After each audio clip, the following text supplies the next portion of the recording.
Welcome to Gospel on Mike, where we take your questions and embark on a deep dive into the scriptures and thoughtful insights to uncover the truths that matter most.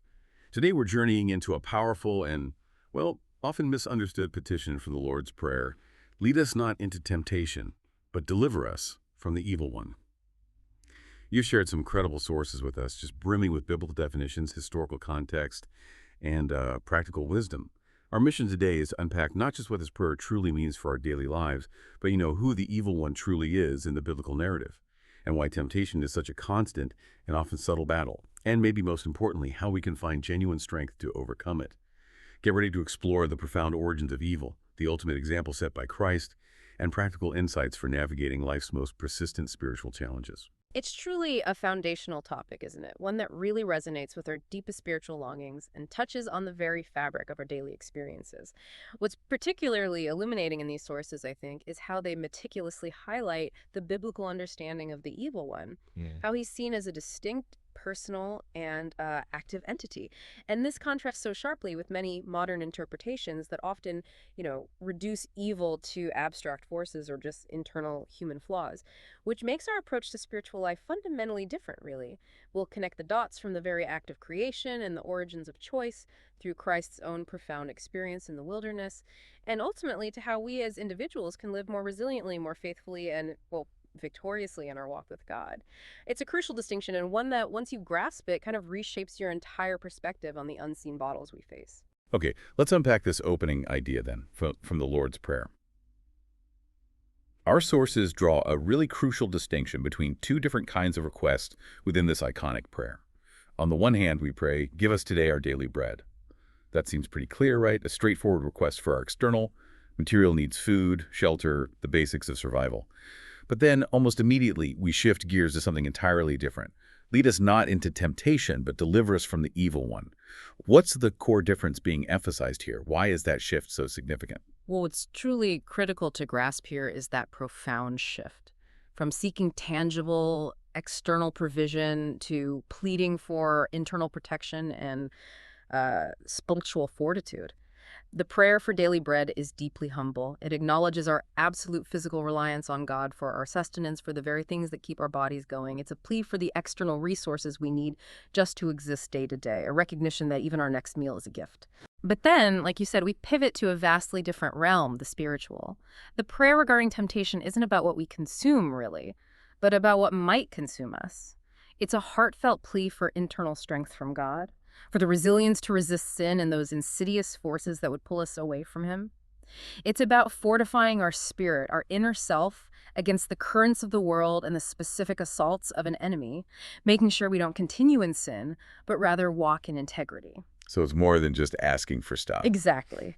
This shift is a recognition that simply having our material needs met, while essential, isn't enough. True well-being demands spiritual resilience and divine protection. And it raises that fascinating question. If we're asking to be delivered from the evil one, what exactly are we referring to? It's not just a vague feeling of badness, is it? No, it certainly isn't. And our sources make it crystal clear that the interpretation of the evil one varies wildly across different worldviews. For some, it's just a negative force, kind of a cosmic energy maybe, an abstract principle of negativity floating around, an impersonal dark side. Others might internalize it completely, seeing evil as purely human flaws like, greed, anger, or ignorance. Yeah. Suggesting that all evil originates entirely from within us, perhaps a leftover from our animalistic past or something. Think about modern perspectives. Atheism, for example, often attributes crimes or destructive behaviors to purely physical choices or socioeconomic factors, psychological predispositions, maybe. Environmental factors. Right. Materialism might trace undesirable human behaviors to our genes or biological predispositions, reducing moral choices almost to chemical reactions. And postmodernism might simply label evil as mere ignorance, a lack of understanding that can be corrected through education or different cultural perspectives, implying there's no objective evil, just misunderstanding. But the Bible, and our sources really underscore this, has a very specific, much more personal and, frankly, challenging definition. It stands in stark contrast to these broader, often more comfortable interpretations. It says something very different. Yeah, and this distinction, as you've laid it out, is absolutely crucial. What's critical to grasp here is why this distinction matters so profoundly for our faith and our practical engagement with spiritual reality. If evil is merely an abstract force or purely an internal flaw, then our battle is largely psychological, isn't it? Or maybe one of self-improvement. We might try to meditate away our anger or educate away our ignorance or seek therapy to understand our behavioral patterns, and those can all be good things in their place. But our sources explicitly state that in the Christian worldview, the evil one is not an it, he is a personhood. This means he's an entity with reason, with a will, and with emotions, a malevolent intelligence. So thinking, planning. Exactly. He thinks, he plans, he strategizes, and he acts with malicious intent. This isn't just an abstract concept for philosophical debate. It's a living, active adversary who has a personal agenda against God and against humanity. Recognizing this shifts our entire strategy from introspection alone to seeking divine protection and intervention against a specific, intelligent, and cunning foe. It means we're not just fighting against our own weaknesses, though he uses those. Right, he exploits them. He does. We're engaged in a spiritual battle against a very real, personal enemy who uses those weaknesses against us. That's a powerful reframing, isn't it? It moves us from a vague battle against bad vibes or my own inner demons to a very specific, targeted awareness. And this is where it truly captivated my attention. Our sources don't just give us a general idea. They pull out 7 distinct descriptions of this evil one directly from the Bible, giving us a multifaceted portrait. We're not talking about a vague shadow here. We're talking about a clearly defined antagonist with specific characteristics, methods, and a history. It truly makes it clear that the Bible views this evil one as a distinct, identifiable entity rather than a mere metaphor or some amplified human tendency. It paints a detailed picture. Precisely. And let's delve into these specific characterizations because they paint a very clear, unflinching picture for us. They demonstrate the depth of biblical understanding regarding this adversary. Each description adds another stroke to the portrait, revealing his nature and methods. First, the devil, that's his primary name, from the Greek diabolos, fundamentally signifying adversary, slanderer, or accuser. It immediately establishes his role as an opponent, one who stands actively against God and against humanity. An accuser. He's not just an opposing force, he's like a cunning lawyer, constantly looking for loopholes, for ways to trip us up or twist our words. It's a name that defines his very essence. Disrupt, divide, defame. Second, a murderer from the beginning. This speaks directly to his work, his destructive intent towards life. From the earliest moments, think Cain and Abel, his actions have led to death, both physical and, more profoundly, spiritual. Separation from God. Exactly. It's not just metaphorical. It points to actual death, spiritual demise, and separation from the source of life, God himself. He seeks to extinguish life, joy, peace wherever he can. Third, not holding to the truth. No truth in him. This is a truly profound statement about his fundamental nature. He fundamentally resists truth because it is utterly absent from his very being. Truth is of God. So he can't contain it. Right. Because Satan is diametrically opposed to God, truth cannot reside within him. This highlights his antithetical nature to God's truth. Anything originating from him is inherently false, misleading, destructive. He cannot speak truth because he does not know truth from within. Fourth, following from that, a liar and the father of lies. A chilling corollary. If there is no truth in him, then deception is his native language, his core communication style. He's not just someone who sometimes tells lies. He is the originator of deception. The source. The very source. His entire strategy is built on misdirection, falsehoods, twisting reality, creating illusions to ensnare and confuse. The ultimate illusionist. Fifth, the ancient serpent or great dragon. This is a direct, powerful link back to the Garden of Eden. The tempter of Eve. Identifying him as that very serpent. This imagery symbolizes his antiquity, his long-standing presence, his insidious cunning, and his initiating role in humanity's fall. The great dragon evokes raw power and menace. Sixth, leads the whole world astray. The accuser, again, that accuser role. This speaks to his pervasive influence, his global role. He endeavors to misguide humanity on a planetary scale, drawing people away from God's path, twisting their perceptions, and he actively works to condemn believers before God, constantly pointing out failures and sins. Like a prosecutor. Exactly, hoping to sever their relationship with their creator. And seventh, the tempter. This name defines his primary method of engagement with individuals, demonstrated explicitly with Jesus in the wilderness. His essential function is to entice, to lure, to test the boundaries of faithfulness, seeking any weakness to exploit, any crack in our armor. He wants to entangle us in sin. Wow. That's incredibly detailed, and it certainly paints a vivid picture that's far from abstract. So what does this all mean for understanding temptation itself? How do these 7 precise descriptions of the evil one redefine or clarify what we're actually facing when we encounter temptation in our daily lives? What's the practical implication of knowing he's this specific? Well, what's crucial to grasp here is that these 7 descriptions firmly establish a Christian worldview where a tempting evil one, Satan, is not only real, but actively exists and operates with malicious intent. He's not a figment of imagination or a literary device or just a symbol of human weakness. He's a personal, malevolent entity with a strategic agenda. Our sources tell us his most important work is to prevent human reconciliation with God. Think about that. He actively schemes to keep those alienated from God in that state, feeding them doubts, distractions, lies, ensuring they never turn back towards their Creator. And for believers. And for those already reconciled, those who have found faith, he relentlessly seeks to lead them astray, to turn them away from God and his blessings, ultimately aiming for them to perish with him on the day of judgment. Therefore, the simplest, most piercing definition of temptation in this context is really to lead people astray. It's a deliberate, calculated act with a destructive purpose, orchestrated by this very real adversary, to divert us from God's path, to sever our connection to divine truth, and ultimately to destroy our spiritual well-being. It means temptation isn't random. It's often a targeted assault designed to exploit our specific vulnerabilities. That brings us to one of the deepest, most enduring questions, doesn't it? The one that has puzzled believers and non-believers alike for centuries, often causing immense theological struggle. Why did God create the devil and then allow him to exist, seemingly free to wreak havoc? It's a challenging question. It can make many people pause when contemplating the nature of evil and God's sovereignty. Our sources offer a powerful clarification here, one that fundamentally shifts our entire perspective on where evil truly originates. It moves it away from God. Yes, this is indeed a deeply important question, and the answer is absolutely crucial for understanding God's character and the nature of his pristine creation. Our sources are unequivocally clear. God did not create the devil as we know him. This is a vital foundational distinction. Instead, what became the devil was once a created archangel. A glorious being. A magnificent, brilliant being endowed with incredible beauty, wisdom, and profound capabilities. Imagine a being of immense splendor and intellect, created for glory. His transformation into the devil was not God's doing. It wasn't a flaw in God's original design. It was entirely his own choice. The name devil was added to him only after he fell, a designation reflecting his corrupted state and adversarial role, a mark of his rebellion. Right, like a title he earned through his actions. Precisely.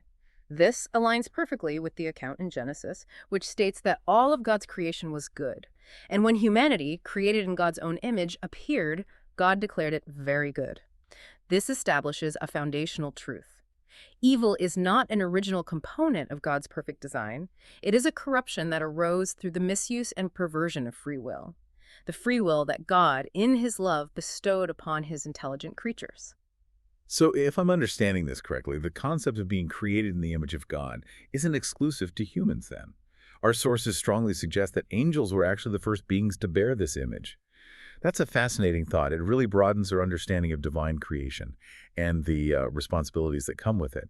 What does that imply about their nature, the nature of this archangel, and ultimately, how does that shed light on the origin of sin and evil? If angels were created in God's image, how does that make sense of why one of them, so magnificent, would fall? Well, what's crucial to grasp here is that creatures made in God's image are endowed with a profound and defining attribute of God himself: autonomy and genuine free will. This isn't some minor feature. It means the ability to make genuine choices, to love truly, to obey willingly, or to defy intentionally. The capacity for real choice. It's this profound capacity for self-determination that makes true relationship and authentic love possible. Without choice, there's no genuine love, only programmed obedience, right? Robots. Exactly. The fall, therefore, whether of an archangel or of humanity, is not an original defect in creation itself.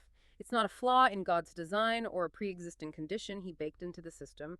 Instead, it's an additional element that became part of the created order, a consequence that arose when intelligent creatures, first angels, then humanity, exercised the free will given by God through their own self-choices. It was a volitional act, a deliberate choice to rebel, driven by something internal, rather than an inherent flaw in the initial perfect design of creation. And this is critical because it absolutely absolves God of creating evil. It places the responsibility squarely on the will and the choices of the creature. It's a sobering reminder of the power and consequence of choice. That's a heavy thought, the weight of choice. Our sources pinpoint Satan's fall, drawing from Ezekiel 28.Ruppentun, linking it explicitly to pride and corrupted wisdom. It's a powerful verse that gives us an incredible glimpse into the internal state of this once glorious being.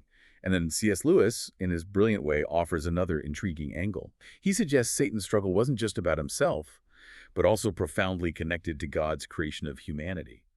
This adds another fascinating layer to the mystery of how such a being could fall.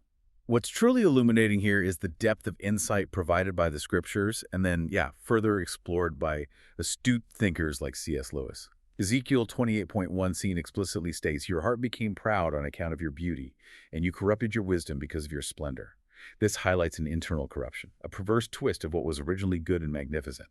Satan, once this magnificent archangel, became so utterly captivated by his own splendor, his unparalleled beauty, his profound wisdom, that it fostered an immense, consuming pride within him. Self-admiration gone wrong. Terribly wrong. This pride led him to desire equality with, or even superiority over God himself. His self-admiration corrupted his very essence, turning light into darkness. C.S. Lewis, in the Screwtape Letters, builds on this, suggesting an additional agonizing layer to Satan's resentment. He suggests Satan couldn't accept God creating a half-material and half-spiritual thing, humanity. Us. Satan, a purely spiritual being of immense power, yearned to understand why God would love humanity, these frail, composite creatures made of dust and spirit, so wholeheartedly. With such devotion and intimacy, he saw humanity as an affront to his own spiritual purity and superiority. But God, in his infinite wisdom, withheld the mystery of the cross from him. This is a crucial point. As a creation, even an archangel of such stature, he couldn't comprehend God's deepest thoughts and redemptive plans unless God himself chose to reveal them. So he couldn't see the bigger picture. He couldn't. The mystery of the cross, the ultimate act of self-sacrificial love for humanity, a plan to redeem and elevate the very being Satan despised, was kept hidden from him. Paul, in Ephesians and Hebrews, further clarifies this mystery as Christ and God bringing many sons and daughters to glory, a plan that would ultimately humble Satan and elevate redeemed humanity, making them co-heirs with Christ. This was something his pride simply could not fathom or accept. It drove him to rebellion. It's a cosmic envy, a jealousy of humanity's unique place in God's heart. That profound mystery of the cross, hidden from Satan, is truly staggering. And this brings us to another profound mystery, one that often challenges our understanding of divine nature and our linear perception of time: God's foreknowledge. Our sources clarify that God's foreseeing of Adam's fall wasn't mere prediction, what we might call prescience, like a super accurate forecast. It's something far deeper. Our sources say it's more like omniscience, where everything is eternally present to him. It's less about seeing the future and more about everything just being in his divine now. That's a mind-bending concept for us linear thinkers. It really is. But if God already saw it, if it was eternally present to him, why didn't he prevent it? Why allow such immense pain and suffering to enter his good creation? That's the question that truly resonates and often vexes our minds. This truly raises an important question that has puzzled thinkers for millennia and continues to challenge our human comprehension of divine action and sovereignty. Our sources explain that God's omniscience means there's no past, present, or future for him in the way we experience it. Everything is in an eternal present tense. To him, it's not a timeline he's watching unfold. It's more like all moments are happening now, all at once. It's like reading a finished book. That's a good analogy. You know the ending, you know every twist and turn, but the characters are still experiencing their journey page by page, moment by moment. So God saw Adam's fall before creation, not as a future event to be predicted, but as an eternally known reality within his being. But this leads, as you rightly observe, to the inevitable and deeply profound question. If he knew, why didn't he prevent it? Why allow the entry of suffering, sin, and death into his good creation, especially when he has the power to stop it? C.S. Lewis offers a profound insight here that helps us grapple with this. He suggests that if God were to prevent everything he knows, including all bad things, all potential for suffering, all wrong choices, all misuse of free will from happening, then nothing would happen. Well, then humanity, you and I, and even this material world wouldn't exist as we know it. The very fabric of free will, which is essential for genuine love, true relationship, authentic character development, would be utterly absent. It points to a great mystery, the mystery of the spirit world, which we as finite beings simply cannot fully understand. It suggests that the gift of free will, even with its perilous risks and potential for devastating choices, was deemed by God to be absolutely essential for the possibility of true, uncoerced love and a meaningful, reciprocal relationship with his creation. So the risk was worth the potential for genuine love. It seems so. The alternative, a world without choice, devoid of any potential for evil, would also be a world without the possibility of genuine love, heroic sacrifice, and the profound depth of character that arises from overcoming adversity through faith. It's a divine gamble, if you will, but one born of infinite love, valuing relationship above forced obedience. That puts into perspective the incredible value God places on our free will, even when it leads to such profound pain. Now, before we dive into Jesus' experience in the wilderness, it's absolutely vital to understand the fundamental contrast between God's nature and Satan's ultimate goal. Our sources emphasize that God doesn't despise us, which is a crucial distinction. He hates sin, yes, with an absolute uncompromising holiness, but he loves the sinner. He always separates our actions from who we truly are in his sight. This distinction is so often lost in human judgment and interaction, but it's utterly central to God's character. Absolutely, and what's crucial to grasp here is that this foundational truth is a cornerstone of our faith and understanding of God's profound redemptive grace. God knows our weakness intimately. He understands the brokenness of our human condition, the pressures we face, the struggles within us. Because of his absolute holiness, he cannot compromise with sin itself. He cannot endorse or condone unrighteousness because it is antithetical to his nature. Yet critically, he truly loves us, the individuals who commit these sins. He makes a profound, loving separation between the act and the person, a distinction we, in our fallen state, often struggle immensely to make ourselves. Yeah, we really do. Satan, on the other hand, operates from a completely different malevolent agenda. His goal is not to bring us back to God or offer redemption. It's to utterly ruin, condemn, and claim humanity for himself. He actively seeks to destroy that intimate relationship between men and God, aiming for men to be eternally separated from him, banished and destroyed alongside him. Our sources state that from Adam, humanity was separated and fallen. Satan seized upon this, exploiting humanity's sin to bind and control all mankind through the created world that he, since the fall, illegally controls. He's an illegal controller. In a sense, yes. His aim is absolute spiritual devastation and eternal separation. This stark contrast between God's restorative, separating love and Satan's destructive, binding agenda sets the stage for the ultimate confrontation in the wilderness, where Jesus directly challenges this usurper and his dominion. Here's where it truly becomes fascinating and incredibly relevant for us. Our sources tell us that Jesus' temptations in the wilderness, as powerfully recorded in Matthew 4, weren't just a unique, isolated incident for him. They represent, in their essence, the temptations endured by all humanity. He faced the full spectrum of human vulnerability, hunger, desire for power on our behalf. These aren't just historical events. They literally categorize nearly every temptation we face, providing a universal framework for understanding our own struggles. It's as if he stepped into every possible human weakness, every alluring trap, to show us the way through and offer a blueprint for victory. Yes, and what's truly illuminating here is how these three specific temptations perfectly encapsulate the core battlegrounds for human beings, regardless of time or culture. Jesus, as our representative, provides the ultimate blueprint for resistance because he faced and overcame precisely what we encounter in our daily lives. These aren't random trials. They are strategically designed by the adversary to exploit the fundamental desires of human nature in a hierarchy of needs and ambitions. Let's break them down. They're so comprehensive and universally applicable. First, the temptation of material things. The first one, Jesus, after 40 days of fasting, is ravenously hungry, and the devil says, "If you are the Son of God, tell these stones to become bread." This speaks directly to our basic needs, our physical hunger, the desire for provisions, and that is something everyone can relate to, especially when in a state of deprivation or even just daily struggle. It's about survival. Absolutely. After fasting for 40 days and 40 nights, Jesus was in the most vulnerable physical state, ravenously hungry, as any human would be. Men have fundamental, undeniable material needs, making them incredibly vulnerable to this temptation. It appeals directly to our most basic survival instinct. Jesus' answer, "Man shall not live on bread alone, but on every word that comes from the mouth of God," is incredibly profound. He acknowledges these needs. He was truly hungry, but immediately reorients priority, placing spiritual nourishment, the sustaining power of God's word, above mere physical sustenance. So needs are real, but there's something higher. Exactly.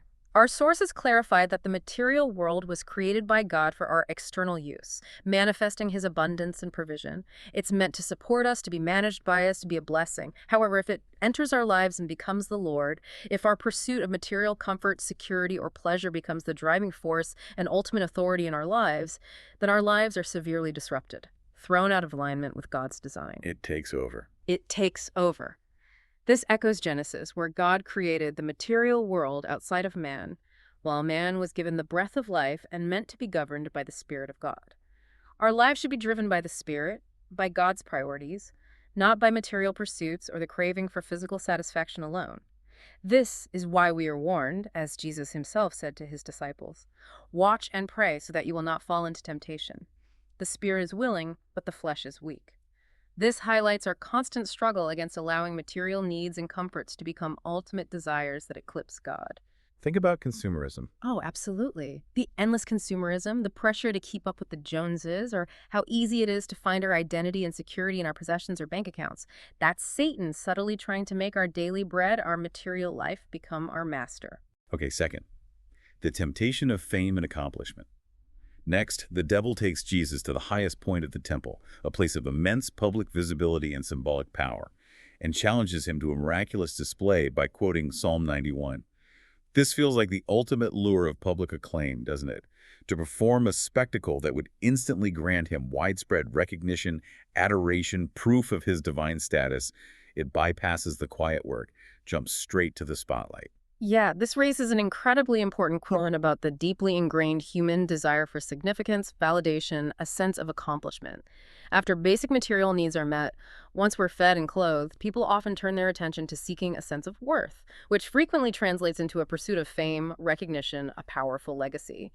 The devil's challenge to Jesus, throw himself down, be miraculously rescued by angels in front of everyone, was precisely a temptation of this kind of vain public fame. Instant gratification. Instant gratification, instant renown, designed to bypass the path of humility, suffering, faithful service.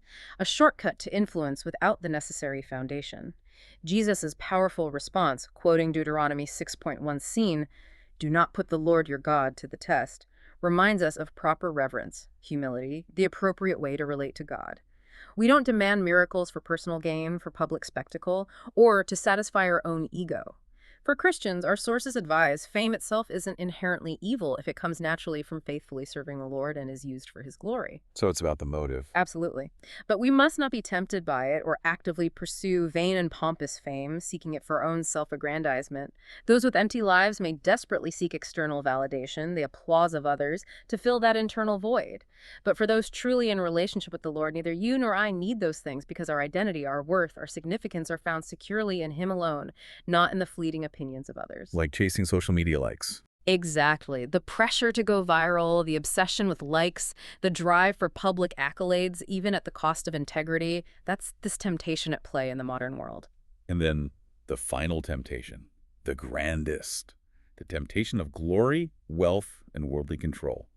The devil takes Jesus to a very high mountain, shows him all the kingdoms of the world in their splendor, and offers them all in exchange for worship. This is the pinnacle of worldly power, the ultimate seduction of dominion and control, isn't it? The ultimate bribe, offering absolute authority, bypassing the cross entirely. What's truly illuminating here is the sheer scale and audacity of the offer. All this I will give you if you will bow down and worship me. This represents the highest peak of human aspiration, that desire to have the whole world in our field, to control everything, achieve ultimate glory, wealth, power on our own terms, apart from God. To be king of the hill. King of the hill, exactly. This is the temptation to usurp divine authority, to be sovereign in one's own right, have absolute control over the world system and its resources. The ultimate seduction of self-rule in a kingdom built by human might without God. But Jesus' direct and unequivocal response, worship the Lord your God and serve him only, fundamentally reorients this. It declares there is only one rightful Lord. Allegiance cannot be divided. Our lives must have the Lord reigning within us at the very core, not allowing the world, its promises of power, its allure of glory, its vast wealth to enter and take control. This addresses the desire for ultimate dominion that so often leads to corruption, exploitation, spiritual compromise, ultimately severing our connection to the true source of all authority. like political power, corporate greed. Endless pursuit of corporate power, political control, even just building a personal empire at any cost. This is the devil's offer in countless forms today. So what does this all mean for us personally as we navigate our lives? Are we to understand that nearly every temptation we face, from the mundane to the monumental, can actually be traced back to one of these three fundamental battlegrounds that Jesus himself faced? That feels incredibly comprehensive. Exactly. These three scopes truly encompass and categorize nearly every temptation we face while living on this earth. From the most basic material desires, our hunger, our need for security, to the subtle allure of recognition and accomplishment, and finally, to the grand, intoxicating promises of power and control. Satan's tactics often fit into these archetypes. He adapts his strategy, but the underlying desires he targets remain the same. And in Christ, we see both the ultimate battle and the ultimate victory. He didn't just provide a historical example for us to admire. By overcoming these temptations as our representative, as fully human yet fully divine, he becomes our only strength and way to overcome every temptation. He showed it could be done. He showed it could be done, and he provides the power for us to do it. He walked through the fire and emerged triumphant, not just for his own sake, but to forge a clear path for us, demonstrating that victory is possible through complete reliance on God. His victory is our blueprint, and his power is our resource. That's a powerful thought, that Christ's victory isn't just an example, but a pathway and a source of strength for us. If Christ represents us in these temptations and he overcame them so decisively, what does that mean for our own ongoing struggles? How do we access that victory? It's one thing to admire his strength, but how do we make it our own? How do we tap into it in the face of our daily weaknesses and the very real temptations we encounter? Well, what's crucial to grasp here is that our sources emphasize Christ's profound empathy and active ability to help us. Hebrews 2:18 states, "Because he himself suffered when he was tempted, he is able to help those who are being tempted." This means his victory isn't just a historical event to observe, it's an active, available power and a compassionate hand extended to us. He understands the pressure, the lure, the internal battle, because he experienced it perfectly. He gets it. He gets it. Therefore, when we pray, "Lead us not into temptation, but deliver us from the evil one," we are explicitly admitting our own inherent inability to overcome temptation consistently on our own. It's not a suggestion that God causes temptation. James 1:13 clarifies God tempts no one. Rather, it's a humble plea for God's divine strength, for his intervention, his wisdom, his guidance to keep us from falling into the traps the evil one lays. It's a prayer born of profound self-awareness, acknowledging our flesh is weak and dependence, recognizing we desperately need a higher power. A divine lifeguard. A divine lifeguard, yeah, to navigate these treacherous spiritual battlegrounds. It's a prayer that says, "I can't do this alone, God, so I need you to lead me away from the cliff edge." That humble dependence sounds like the starting point. Our sources give us some very practical, direct advice here, echoing Jesus' own words to his disciples. Watch and pray so that you will not fall into temptation. This isn't just a suggestion. It sounds like a crucial, non-negotiable strategy for everyday spiritual life. But there's also a powerful, almost stern warning from 1 Corinthians 10:1 well. If you think you are standing firm, be careful that you don't fall. This seems to target a particular kind of dangerous vulnerability, doesn't it? Pride, maybe? Yes, this truly raises an important question about self-awareness and humility in our spiritual walk. Arrogance and self-reliance are, in fact, incredibly dangerous in the face of temptation. If we ever believe we are strong enough on our own, or that certain temptations won't affect us, "Oh, that's for other people, I'm past that," we become profoundly vulnerable. Complacency. Exactly. In fact, arrogance itself is a subtle but potent temptation, a lure that blinds us to our desperate need for God and makes us feel self-sufficient. It leads to a false sense of security, dropping our guard, making us easy targets for the adversary. The counsel to watch and pray is therefore not optional. It's the only consistent and reliable way to overcome every temptation. Watching signifies vigilance and acute awareness of the spiritual dangers around us and within us, identifying potential triggers and vulnerabilities. Praying signifies constant, humble communication with God, relying on his strength, wisdom, and protection. It's our lifeline. But Paul also offers immense reassurance in 1 Corinthians 10:13, a verse that has brought comfort to countless struggling believers.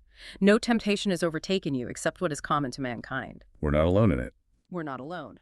And God is faithful. He will not let you be tempted beyond what you can bear. But when you are tempted, he will also provide a way out so that you can endure it. This promise of a way out is a tremendous source of hope and encouragement. It assures us that God is always with us, monitoring our struggles, and will never allow us to face something utterly insurmountable without also providing an escape route, a door to freedom, a means to endure and ultimately overcome. It's a divine guarantee. That promise of a way out is profoundly encouraging, especially when we feel overwhelmed. And this leads us to what is perhaps the most nuanced and truly fascinating distinction our sources draw, connecting directly to James 1:12. In everyday language, we often use temptation and test interchangeably, right? As if they're synonyms for any difficult situation or challenging moment. Oh, that was a real temptation to quit, or that was a test of my patience. But the Bible and our sources make this incredibly clear, sees them as fundamentally distinct experiences, with different origins, different motives, and vastly different purposes.